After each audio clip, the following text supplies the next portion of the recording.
Alguns de vocês podem parecer cristãos na aparência, mas nem sempre é claro para os outros se vocês realmente são. Isso é algo que testemunhamos na vida com muita frequência. Há pessoas que externamente parecem se conformar com as práticas do cristianismo. Elas vão à igreja, falam as palavras certas, participam de atividades religiosas e podem até ocupar posições de liderança dentro da igreja. No entanto, quando se trata da verdadeira condição de seus corações, nunca podemos saber ao certo. Essa incerteza surge porque ser cristão não é apenas sobre aparências ou práticas religiosas. Trata-se de uma transformação interna.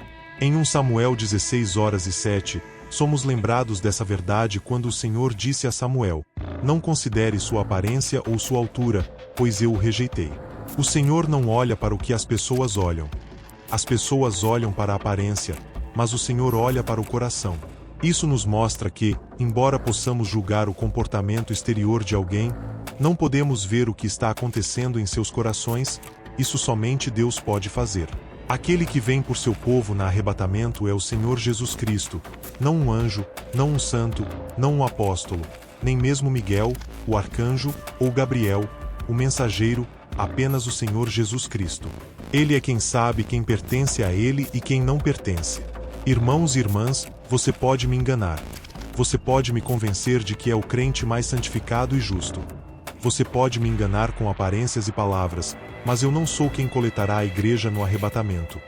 Essa responsabilidade pertence a Jesus Cristo, aquele que vê o que é feito em secreto, aquele que sabe o que acontece na escuridão. Ele vê a essência de seu coração, enquanto eu só posso tomar sua palavra. O que Jesus se importa é com seu coração, não com as frases religiosas que você diz ou com os rituais que você realiza. Não se trata de repetir palavras religiosas ou seguir tradições apenas por aparência. O que importa é o estado do seu coração diante de Deus. Mesmo enquanto prego esta mensagem, há pessoas que professam ser cristãs, mas que abrigam raiva contra Deus. Talvez elas não admitem, talvez nunca falem essas palavras em voz alta, mas no fundo de seus corações, estão com raiva dele. Sim, aos domingos, elas podem dizer louva ao Senhor, aleluia e amém, mas nas profundezas de seus corações, estão longe dele. Quero desafiar você hoje, irmãos e irmãs. Pare de viver atrás de uma falsa fachada. Seja honesto consigo mesmo e com Deus. Você é verdadeiramente um crente? Você ama o Senhor Jesus de todo o seu coração? Porque quando o arrebatamento acontecer, não haverá como fingir. Haverá dois grupos, aqueles que serão levados e aqueles que serão deixados para trás. Aqueles que vivem vidas sinceras para o Senhor e aqueles que vivem vidas duplas, afirmando seguir Jesus, mas não vivendo isso em seus corações. A Bíblia é clara sobre isso. Algumas pessoas podem estar dormindo, mas ainda estão vivas. Outras podem ter desmaiado, mas ainda estão vivas. Outras podem estar em coma, mal se segurando, mas ainda estão vivas. Não importa quão fracas ou frágeis sejam, elas ainda estão vivas. Mas você está vivo ou morto. Não há meio termo, assim como não existe alguém que está meio vivo e meio morto. Também não existe tal coisa como alguém ser meio cristão. Você ou acredita em Jesus Cristo ou não. Você ou é nascido de novo ou não. Ou você tem fé ou não. Sim, sua fé pode ser pequena, pode ser vacilante, mas se é uma fé salvadora, é suficiente. Quando Jesus Cristo voltar por sua igreja no arrebatamento, você será levado por ele porque pertence a ele ou será deixado para trás. As Escrituras são claras sobre isso. Ninguém é meio salvo e meio perdido. Ninguém pode pertencer ao reino de Deus e ao reino de Satanás ao mesmo tempo. Toda a raça humana se enquadra em uma das duas categorias. Você está na luz ou nas trevas, salvo ou perdido. Esta é uma verdade inegável e que demanda reflexão séria. Se você tem vivido em ambiguidade, escondendo-se atrás de uma fachada de religiosidade, agora é a hora de ser honesto. Deus vê seu coração e deseja a verdade nas partes internas. Deixe de lado o orgulho, confesse seus pecados e se entregue verdadeiramente a Ele. Não espere pelo arrebatamento para revelar onde você está. Viva sua vida de uma maneira que deixe claro que você pertence a Jesus. Por alguns minutos, quero considerar dois grupos de pessoas e o terror e os arrependimentos que sentirão após o arrebatamento, quando perceberem que foram deixados para trás. Grupo número 1. Os cristãos apenas de nome. Há aqueles que professam Cristo, mas que nunca realmente creram em seu nome. Eles vão à igreja, mas nunca foram verdadeiramente nascidos de novo. Têm a cabeça cheia de conhecimento, mas o coração cheio de inferno. Imagine como se sentirão ao saber que o arrebatamento aconteceu, mas que não foram arrebatados e que o livro do Apocalipse e todos os seus eventos estão prestes a acontecer. O segundo grupo de pessoas que quero que você pense são aqueles que não acreditam em Deus e os de outras religiões, quando virem que seus familiares e amigos, que eram verdadeiros seguidores de Jesus Cristo, estavam certos e agora foram. Tenho certeza de que haverá um culto como nenhum outro após o arrebatamento dos santos. Tenho certeza de que mesmo aqueles no mundo que achavam que nós, cristãos, que costumávamos falar sobre o arrebatamento, éramos loucos, perceberão que estavam errados. Pergunto a você, irmão, irmã. Quantos você acha que serão salvos quando o arrebatamento acontecer? Venha agora. Quantos? E, após o arrebatamento, enquanto a poeira do silêncio se assenta sobre a terra, uma gelada realização tomará conta dos que ficaram para trás. O arrebatamento não era uma história contada por pregadores fervorosos. Era real e agora as repercussões de perder o arrebatamento estão prestes a acontecer. Imagine a fria sensação de terror que toma conta enquanto os corações batem forte em um silêncio assustador, percebendo que foram deixados para trás, que não foram chamados, não foram levados com o resto. Cada sermão, cada verdade bíblica que antes ignoraram agora se apresenta como um testamento imutável ecoando sua oportunidade perdida. Para cada pessoa, haverá um momento fiel quando entenderão com clareza angustiante que foram deixados para trás. Não estou pregando este sermão para incutir medo em sua vida. Não o conheço, assim como você não me conhece. Estou pregando este sermão para encorajá-lo a estar preparado para o arrebatamento. Quero que você e eu trabalhemos nossa salvação com temor e tremor. Deus quer que você esteja no céu. Sim, quer. Leve sua salvação a sério. Leve sua eternidade a sério. Trabalhe sua salvação com temor e tremor. Não trabalhe para isso. Trabalhe-a.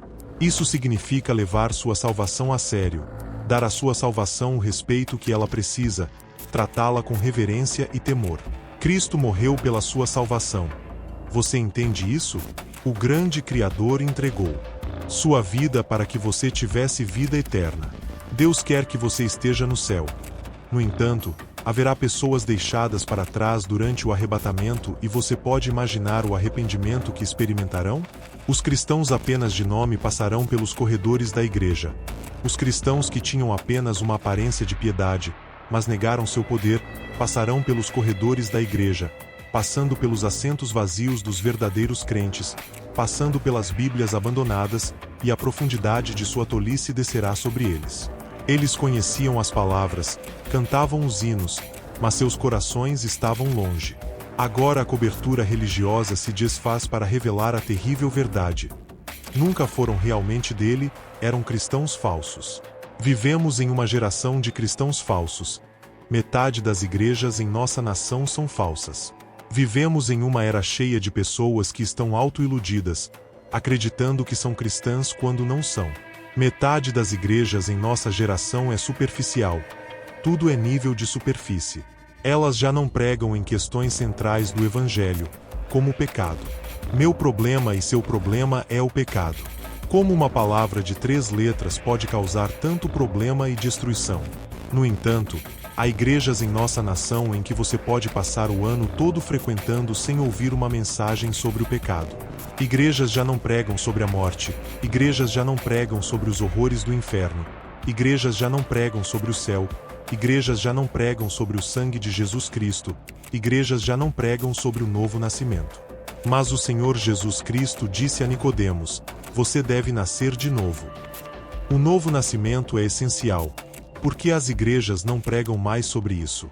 Tudo que você ouve nas igrejas é sobre como ser melhor, ou como Deus quer abençoá-lo, ou como construir sua autoestima. Cristãos falsos serão deixados para trás no arrebatamento. Recuse ser um cristão falso. Entregue-se totalmente a Cristo. O verdadeiro cristianismo não é complacente com a palavra de Deus. O verdadeiro cristianismo é dogmático sobre a palavra de Deus. O verdadeiro cristianismo está em harmonia com a palavra de Deus. Os cristãos falsos serão deixados para trás no arrebatamento. Então aos não crentes e àqueles de outras fés.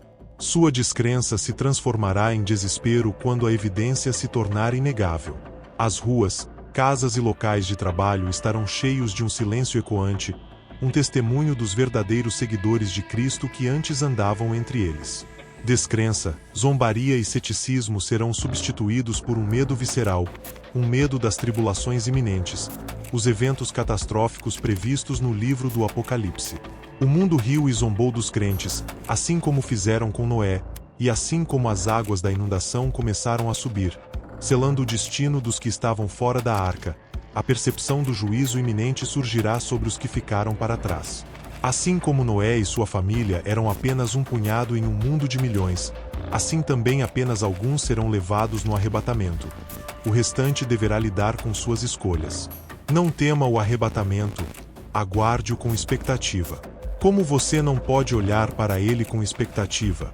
Como você não pode ansiar pelo céu? Permita-me ser honesto por um momento. Este mundo é uma bagunça, é uma completa bagunça. A alegria nunca dura neste mundo e este mundo tem uma maneira estranha de nos chocar. Este mundo é quebrado. Lembro-me de ouvir um pregador antigo falando sobre o quão quebrado este mundo é. Ele disse: este mundo está cheio de choques e mortes repentinas. Você sente isso quando vive tempo suficiente nesta jornada chamada vida. Às vezes, você se pega esperando que algo grande aconteça, mas o tempo se arrasta como um rio que flui lentamente, e na correnteza da espera, a certeza de que nada irá mudar se intensifica. A cada dia, é uma nova tragédia que nos atinge, uma nova tristeza que se insinua em nosso íntimo, e inesperadamente, o destino nos surpreende com um golpe súbito que nos arrasta um passo mais perto da eternidade. O ciclo parece interminável, e apesar da rotina do nosso existir, há momentos em que tudo se torna um fardo. Com o passar do tempo, nos adaptamos, mas a verdade é que nunca realmente nos acostumamos. Assim é o mundo que habitamos, uma tapeçaria entrelaçada de choques e surpresas, onde a esperança e o desespero dançam juntos em um balé dramático. E você já parou para pensar que essa realidade é cruel e quebrada? Mesmo os vínculos mais sublimes, como os casamentos que consideramos os mais gloriosos, eventualmente se encontram com a cruel espada da morte. Mesmo o laço mais forte e fértil pode ser dilacerado quando um dos cônjuges parte para o além, deixando o outro com o peito consumido pela dor, um coração partido em 1000 pedaços. Mas, quando o Senhor Jesus vier reivindicar a sua amada igreja, tudo isso mudará. Imagine por um instante, uma vida sem a sombra da morte pairando sobre nós. O arrebatamento está à porta. Após esse momento glorioso, a morte não terá mais domínio. Que esperança maravilhosa isso traz aos nossos corações. Eu já vi famílias, em suas casas silenciosas, chorarem lágrimas amargas, um lamento profundo que ecoa pela eternidade. Pastores, em suas vigílias, testemunham isso, enquanto muitos preferem ignorar a dor latente que permeia a vida. Repetidamente, sou atingido pela intensidade da verdadeira dor e a tristeza verdadeira que invade o coração das pessoas ao perderem aqueles que amam profundamente. Mas, permitam-me encorajá-los. Olhem para o futuro glorioso que nos espera. Olhem para o arrebatamento e para a vinda do nosso Senhor. Às vezes, me pego imaginando, e se ele voltar agora? Essa é a nossa esperança radiante, a nossa bendita esperança que nos enche de força e coragem. É essa expectativa que nos permite enfrentar os desafios diários, que nos faz acreditar que, apesar da dor, ainda existe luz ao final deste túnel. E um dia, essa luz brilhará eternamente, dissipando as trevas da tristeza e da morte para sempre. Que essa visão nos inspire e nos conduza da tristeza à alegria, do luto à celebração, porque o melhor ainda está por vir.